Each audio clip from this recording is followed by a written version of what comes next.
In today's video, we're going to be talking about the 10 worst features that never should have been added into Grand Theft Auto Online. Now, as always, I'd love to hear from you guys in the comments down below. If you have your own features that you think are just awful or make you scratch your head as to why Rockstar put them into game, let us know in the comments down below. But out of the way, let's not waste any more time and let's get it started. The number one spot today, I feel like this is an easy one, research.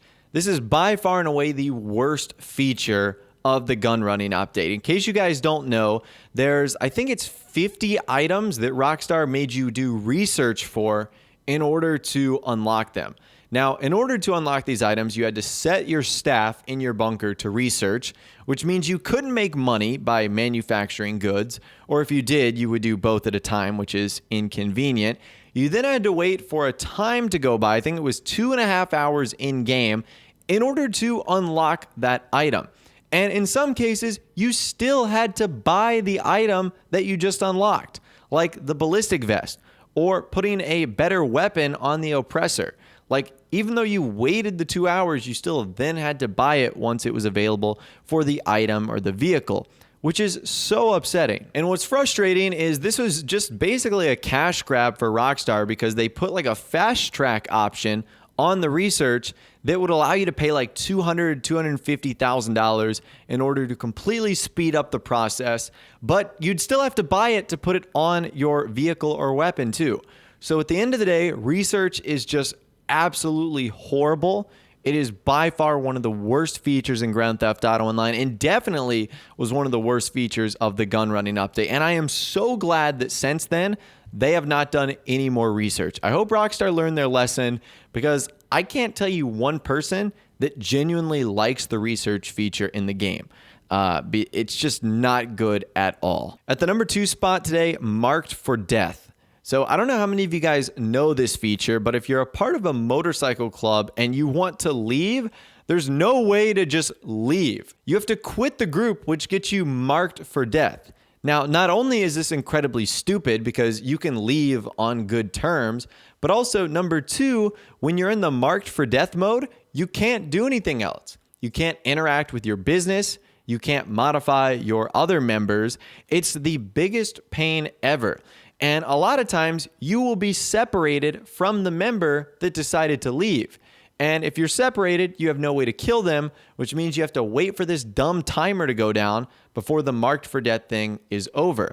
Now, the only way to get around this is if you disband the MC, but that's frustrating, especially if you have multiple members and only one of them wants to leave. I'm not sure why Rockstar made it so difficult to readjust a motorcycle club group, but they did. They must have been watching way too much Sons of Anarchy before they decided to introduce this DLC, because not everyone who leaves a motorcycle group does it maliciously. Sometimes they just have other things to do, or they're just interested in doing other things. At the number 3 spot today, the vehicle interaction menu. So this is quite helpful, so I do like this feature, but one of the most frustrating parts about it is you can't seem to have multiple different types of vehicles out at the same time. So the way Rockstar have it broken down is they have special vehicles, vehicles that you can get from your garage, and aircrafts. The only problem with this is you can only get out one vehicle at a time. So let's say you have one of your land vehicles out, like the Tesseract, and you say to yourself, I would like to get my Sea Breeze. So what happens? When you call in your Sea Breeze, you lose your land vehicle, which means you have to stumble around to find another vehicle that won't be yours in order to get to your aircraft, which is really frustrating. The way it should work is if you have a land vehicle and you call an air vehicle, you should be able to keep both. They should not interfere with you. Same thing if you have a normal vehicle and you want to call in a special vehicle. They should not interfere with each other. Honestly, I believe that we should be able to have multiple personal vehicles out at the same time.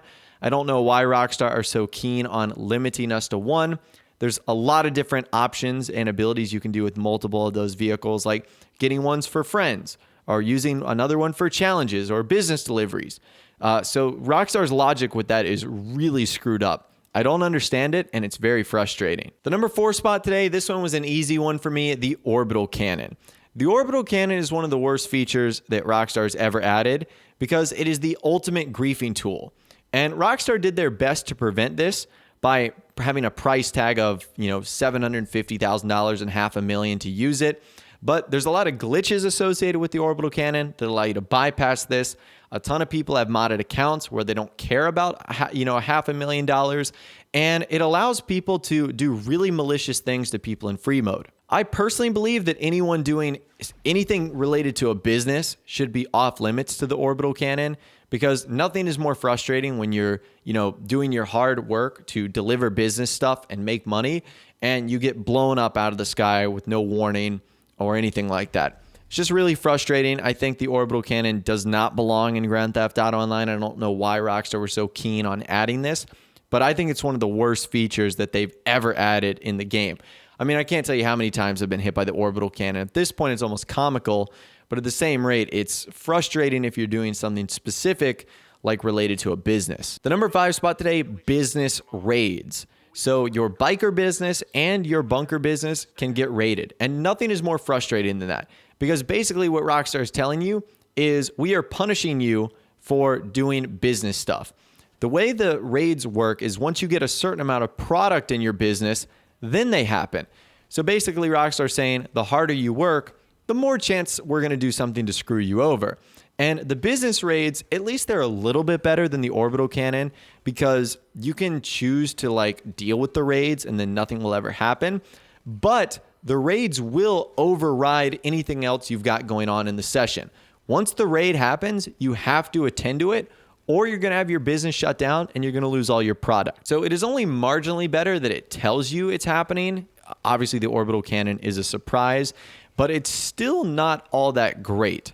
Like I said, it basically punishes players for wanting to do stuff with their business. I don't know. I'm not a big fan of that, and I don't know why Rockstar would punish people. It just seems like a worthless thing to have. I don't think anyone likes the business raids. So that's at the number 5 spot. At the number 6 spot today, weird things with the VIP missions. So whether it's privacy prevention or headhunter or anything like that, if you're doing one of those, or someone else in the lobby is doing one of those, you yourself can't do one.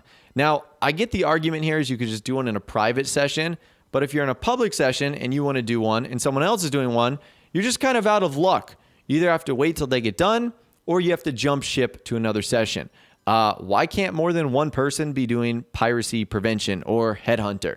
It's not like they really interfere with each other. It just seems like a weird rule that Rockstar has put in place, and I don't understand that. Plus, wouldn't it be kind of awesome to have 4 people doing piracy prevention at the same time, and the entire lobby is like an all-out raid on 4 or 5 yachts? That'd be super cool, but it's frustrating that we cannot do that. The number 7 spot, the office safe. I have never seen Rockstar add anything as dumb as this in the game. You literally pay money to store your money that you already own. And that's it. You can just look at it. Now, the office safe would have been saved if it had a feature that would allow you to clean up your office. Like if you didn't want the money scattered all over the floor, then it would be worth it. But as it sits right now, you literally pay money to look at your money.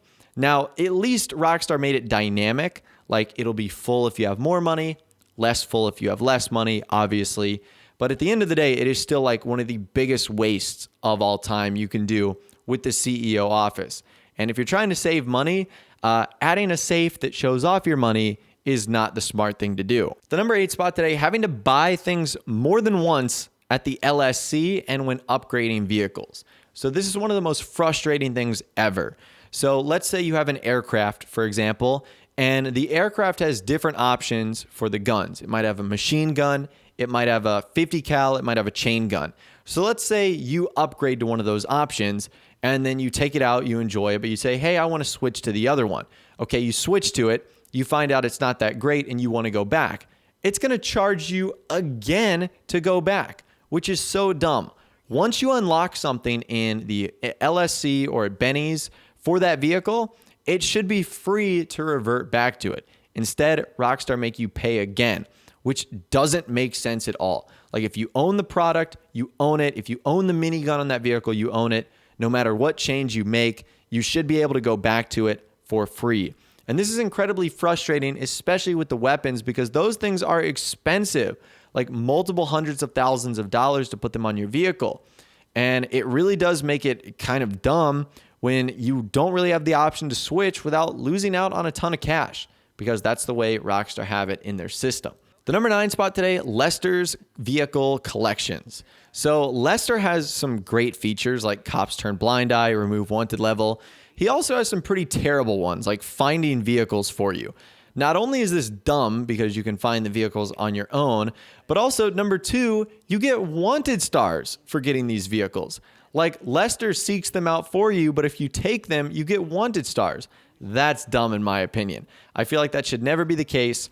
This is something that I feel like no one uses. It's almost a forgotten feature, and it's forgotten for a reason because it is absolutely just one of the worst features that Rockstar have added in the game. Like, I don't know who would spend money to locate a vehicle like that. It's not even as if you're locating rare vehicles, you're just locating random vehicles that the game decides to spawn for you, which is definitely a little bit frustrating. And at the number 10 spot, we're gonna be looking at another feature that you can actually use on the cell phone. This one is dialing Merriweather, and this is the Merriweather Airstrike. So Merriweather has a lot of good features. The ammo drop, which will give you good ammo. Also like the helicopter pickup. All those are great. But one feature that's not great is the airstrike. First of all, who uses this? Number 2, what are you airstriking that takes like 30 seconds to dial up? You have to call Merriweather, select the airstrike, throw the flare, then the planes have to come in. If you really just want to kill someone, just get your own vehicle or get your own, aircraft to do an airstrike on your own. And this feature has really been outdated when Rockstar did the Smuggler's Run update because they made a lot of the planes have the ability to have their own bombing runs, which essentially means you can just use your own airplane to do an airstrike. So this is definitely a feature that not a lot of people are still going to use, and that's because it's one of the worst features still left in the game. But anyways, that's what I think are the 10 worst features in Grand Theft Auto Online that never should have been added. I'd love to hear from you guys in the comments down below. What do you think about these features? Are there any worse ones that I did not mention? Let me know your thoughts, opinions, and more in the comments down below. If you did go on to enjoy this video, though, a like rating would, of course, be awesome. And also subscribe to my YouTube channel if you are new. You like daily GTA 5 videos like this. With all the way, guys, like I said, thanks so much for watching. Take care. And I'll see you guys in the next video.